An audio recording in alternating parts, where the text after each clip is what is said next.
Oke, bismillahirrahmanirrahim. Assalamualaikum warahmatullahi wabarakatuh. Semangat pagi untuk kita semua.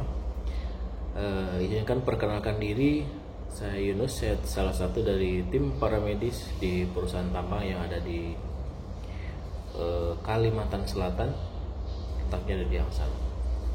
Oke, izinkan saya pada kesempatan kali ini saya akan membahas tentang BHD, Bantuan Hidup Dasar, atau dalam bahasa Inggrisnya yaitu BLS, Basic Life Support. Oke, Born First Nature, teman-teman semuanya. Jadi sebelum kita masuk ke materi tentang BLS atau Bantuan Hidup Dasar, apa sih pentingnya kita mengetahui atau mengenal apa itu tentang BLS itu? Jadi pentingnya BLS itu setidaknya kita tahu kalau misalkan apa yang terjadi dalam kecelakaan, misalkan ada kecelakaan di jalan raya. Nah, kita punya kemampuan tapi kita tidak tahu apa yang harus kita lakukan. Misalkan kita punya kemampuan yaitu tentang medis, oke, kita bisa menolong korban. Nah, di dalam kesempatan kali ini kita akan membahas apa aja sih yang harus kita lakukan sebelum kita menolong terhadap korban tersebut. Jadi nggak serta-merta kita ada kecelakaan, oke, ada kecelakaan kita langsung action kita menolong, nggak seperti itu. Jadi ada part-partnya, jadi tahapan demi tahapan yang harus kita lakukan sebelum kita melakukan pertolongan terhadap korban kecelakaan tersebut. Agar apa? Salah satunya yaitu tidak memperparah kondisi korban. Seperti itu. Jadi jangan sampai kita menolong korban, oke, tetapi kita malah memperparah kondisi korban tersebut. Nah, nanti bisa kena hukum atau pasal-pasal yang akan nantinya malah kita yang akan menjadi resiko buat kita. Seperti itu. Jadi sebelum hal itu terjadi, maka mari kita belajar sama-sama atau sharing tentang BLS tersebut. Oke, teman-teman semuanya. Selanjutnya kita akan bahas dalam materi berikut ini. Oke, selamat menyaksikan. Jangan lupa untuk selalu jaga kesehatan karena kita masih dalam kondisi tahap pemulihan dalam COVID-19.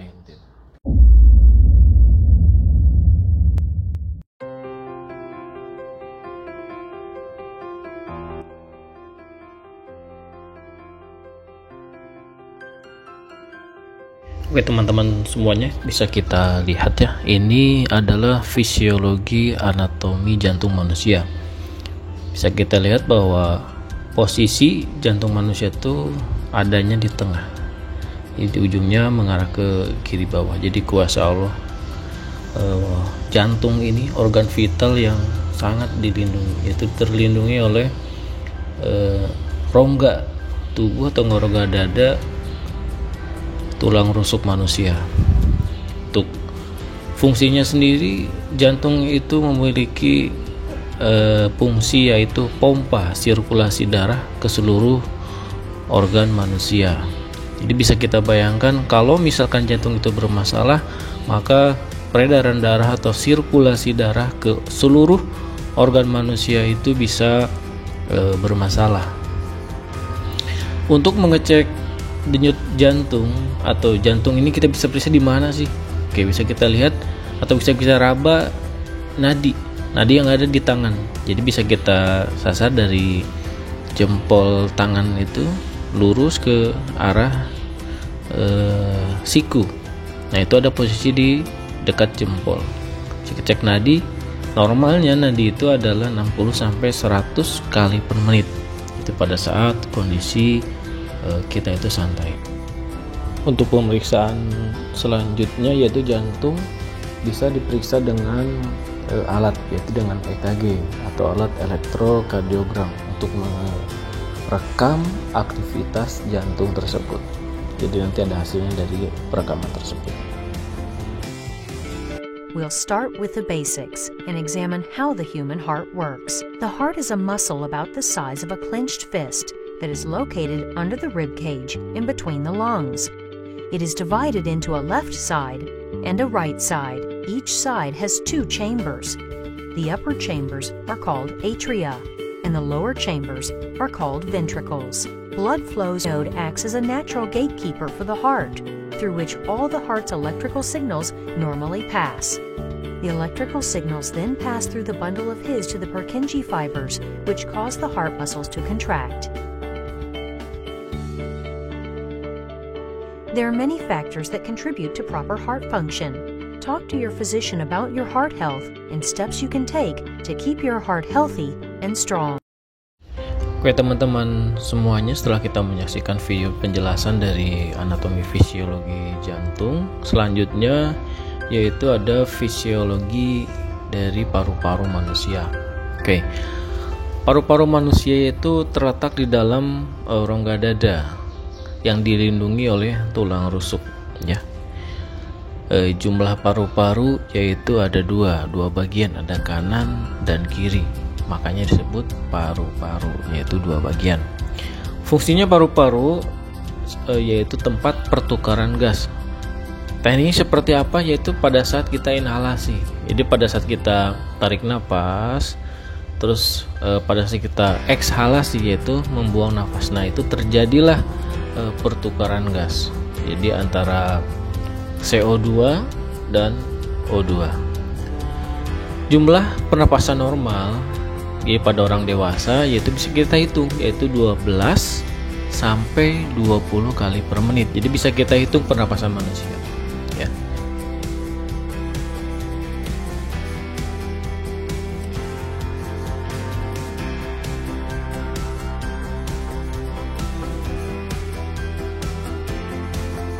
Lung cancer is the leading cause of cancer deaths in Malaysia for both men and women. Your lungs are 2 spongy organs in your chest. The left lung is divided into 2 lobes, or sections, and the right lung has 3 lobes. When you breathe in, air enters your nose or mouth and passes into your trachea, or windpipe. At the carina, the trachea divides into 2 bronchi, then branches into smaller bronchioles. The bronchioles end in tiny air sacs, or alveoli. Here, the oxygen in the air you inhale passes into the bloodstream, and carbon dioxide from your body passes out of the bloodstream. The carbon dioxide is expelled from your body when you exhale. Your lungs are encased by pleura, a thin membrane that protects them and helps them slide back and forth as you breathe in and out. Underneath your lungs is the diaphragm, a smooth, thin muscle that helps your lungs expand and contract as you breathe. Your lungs are connected to small collections of immune system cells called lymph nodes by way of lymphatic vessels. You have groups of these lymph nodes near your lungs, above your collarbones, and behind your breastbone, as well as in other parts of your body. The lymphatic vessels carry bacteria, cancer cells, and other unhealthy material away from your lungs and other organs in a clear fluid called lymph. Lymph nodes filter this material out of the lymph. Lung cancers most commonly start in the bronchi, but they can also begin in the trachea, bronchioles, or alveoli. Oke, selanjutnya yaitu komunikasi emergensi. Komunikasi emergensi itu berfungsi untuk mempercepat pertolongan. Jadi pertolongan itu akan efektif. Tindakan apa saja sih yang harus kita lakukan? Yang pertama yaitu kita harus mengamankan diri. Yang pertama itu safe rescue atau safe menolongnya. Yang kedua baru amankan lingkungan. Setelah lingkungan aman yaitu baru ke victim atau amankan korban. Oke, setelah amankan diri, lingkungan, dan korban, setelah itu maka kita menelpon emergency call. Itu kalau karena saya bekerja di pertambangan, maka saya akan melakukan panggilan via radio. Oke, setelah itu lakukan pertolongan pertama terhadap korban jika mampu dan terlatih. Jadi jika kita memiliki basic atau kemampuan yang sudah terlatih, maka kita bisa memberikan pertolongan pertama terhadap korban. Setelah itu, sambil menunggu bantuan akan datang ke lokasi.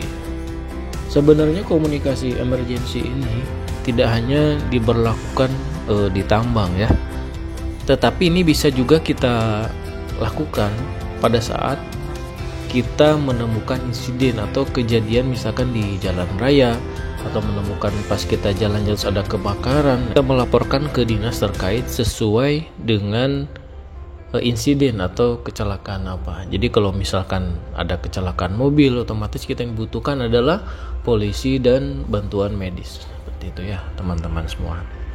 Jika dirasa kita tidak mampu untuk memberikan pertolongan pertama, maka alangkah baiknya kita menunggu bantuan sampai ke lokasi.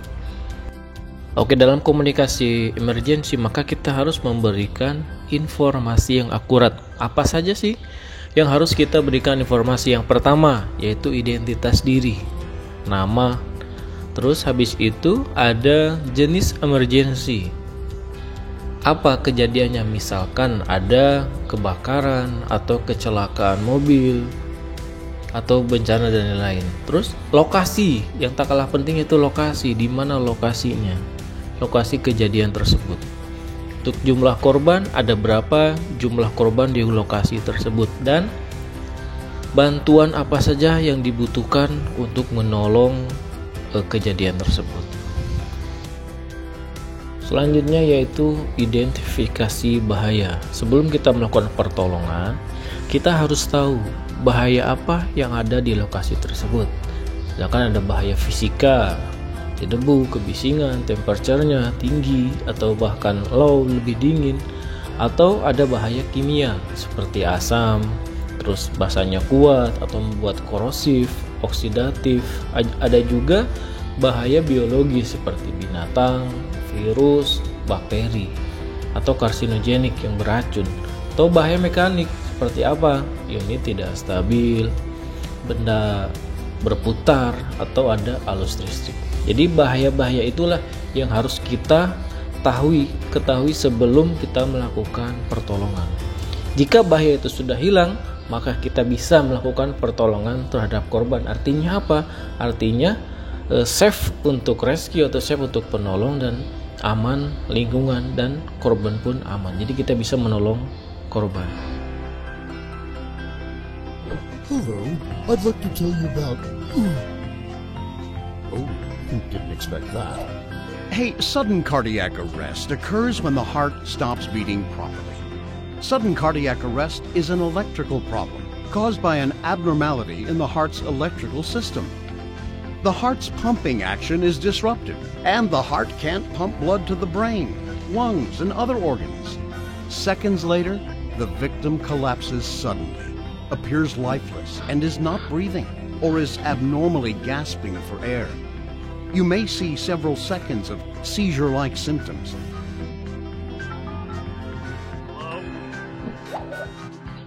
Not true. Cardiac arrest can happen to anyone, anywhere, anytime. Although more commonly seen in those who have heart disease, cardiac arrest can also strike those with no history of heart problems at all, and can be caused by recreational drug use, electrocution, or even a sudden blow to the chest. Sudden cardiac arrest is the leading cause of death in many countries, and its survival rate is less than 1% worldwide. No, cardiac arrest is not the same as a heart attack. Think of a heart attack as a plumbing problem. It occurs when blood flow to the heart is blocked. Victims of a heart attack are still conscious and may complain about symptoms such as shortness of breath or discomfort in the chest. In contrast, cardiac arrest victims need help right away. Every minute without help means the chances of survival drops by 7 to 10%. That leaves only a golden survival window. first 10 minutes are critical. Call the emergency services and begin hands-only CPR. First, lay the person with their face up, tilt their head back, and check if they are breathing. If they aren't, place one hand over the other in the center of the chest. Keep your elbows straight and position your shoulders above the heel of your hands. Using your upper body weight, push down hard, 2 palms a second, 2 inches deep. For children, use one hand only. Don't perform mouth to mouth unless properly trained. Oke, teman-teman semuanya, Borneo First Nature. Setelah kita sharing tentang BHD, yaitu bantuan hidup dasar, ada prinsip yang harus kita pegang pada saat kita melakukan pertolongan terhadap korban. Jadi pada saat kita melakukan BHD, yaitu jangan lupa prinsipnya, yaitu ada D, yaitu pastikan danger atau bahaya di lokasi itu sudah hilang. Habis itu DR, R, yaitu untuk merespon korban. Pastikan status korban itu apa, apakah korban itu sadarkan diri atau korban itu tidak sadarkan diri. Habis itu DRS, S-nya itu short for help. Jadi kita minta bantuan yang kita butuhkan untuk korban ini. Seperti itu. DRS, C yaitu circulation atau sirkulasi. Pengecekan sirkulasi yaitu yang pertama bisa kita dengan pengecekan nadi, dengan caranya yaitu letakkan 2 jari ini di leher, pastikan korban itu ada nadi atau tidak ada nadi. Setelah C yaitu lakukan, kalau korban itu tidak ada nadi maka kita segera lakukan CPR atau cardiopulmonary resuscitation atau yang dikenal dengan RJP, resusitasi jantung paru. Setelah kita melakukan CPR dengan kompresi 30 kompresi atau 30 pijatan atau pompaan ya, 30 kali pijatan dengan 2 ventilasi atau pemberian nafas buatan. Oke, setelah itu maka kita melakukan airway. Pengecekan airway itu apa? Yaitu jalan nafas korban. Apakah ada sumbatan di area nafas korban, di mulutnya ini apakah ada sumbatan atau tidak. Dengan caranya yaitu dilakukan head tilt and chin lift.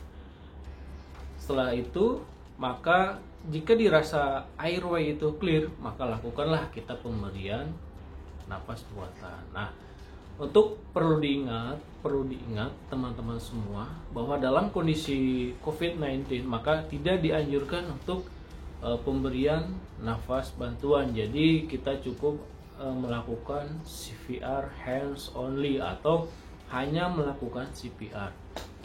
Oke, perlu diingat juga jika memang kita tidak mampu atau tidak terlatih untuk melakukan CPR, maka kita segera telepon emergency dan pastikan aman, area korban tersebut aman.